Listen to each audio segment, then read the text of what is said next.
Welcome mga ropa sa ating paggawa ng Oreo na may gatas. So di ko alam kung ano ang specific na tawag dito sa ginagawa ko, pero lagyan ng gatas to. Verbo na ginamit ko kasi ito ay napakasarap.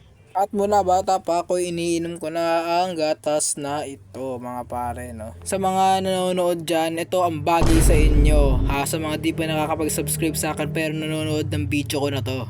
Kaya ako sinabi yun ay dahil magto 200 subscribers sa tayo mga pare, no? Pero tama muna ang daldal dahil lalagyan ko muna to ng tubig. At galing ako sa pagtatapon ng mga basura ko. Kaya ganyan na pagbumuka ng taong yan dahil inaantay kong kumulo ang mainit na tubig.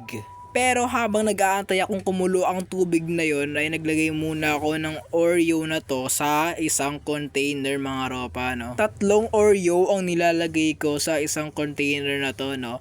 Para yung sobra ay gagawin nating pang toppings. Hindi niyo yung makikita sa video na to pero nagdagdag ako ng water sa gatas na to mga pare, no. Kailangan ay may tubig natin dito para matunaw ang gatas or else ay magbubuo-buo ito mga ropa, no. Tamang mekos-mekos lang ang ginagawa ko dyan para matunaw ang mga buo-buo. Tapos tinitin ko pa yan sa ibaba para ma-sure kung meron pa bang mga titirang buo-buo sa ilalim ng baso na yan. Oras na para durugin ng mga Oreo!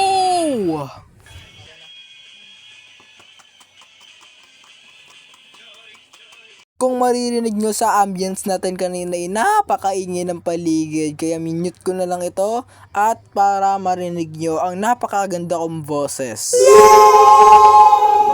O di ba nabingirin kayo? Tamang kain muna dyan yung batang hamog na yan, no? Okay na mga ropa, para sa lupa, oh. Lupa yarn.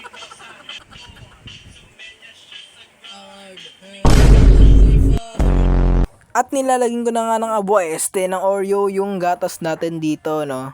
Tapos may ilalagyan natin ng yelo yan mga pare.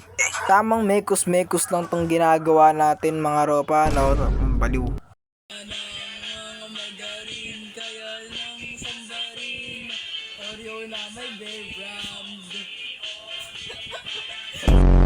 Ang kulit tumawa no pego. Pero ganyan na ganyan ang tawa ko pag ang channel natin ay umabot ng 200 subscribers. Kaya lagay nyo na doon mga ropa.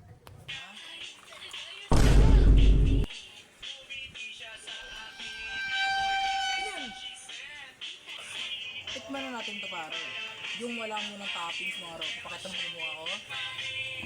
Tikman na natin to ropa. Na wala mo ng toppings.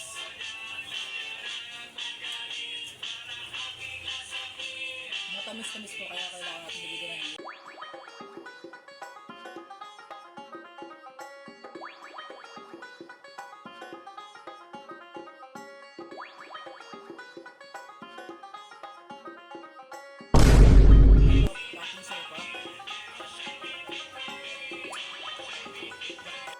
At dyan mga rope, naglalagay na ako ng toppings natin sa sobrang Oreo. Ayan o, nalagay ko na yan o.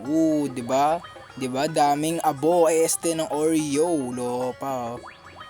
Tun mo para malaman mo na ako ay pinakamagaling na baker. Ba? Ano? Ba? Sinasabi ko sa'yo.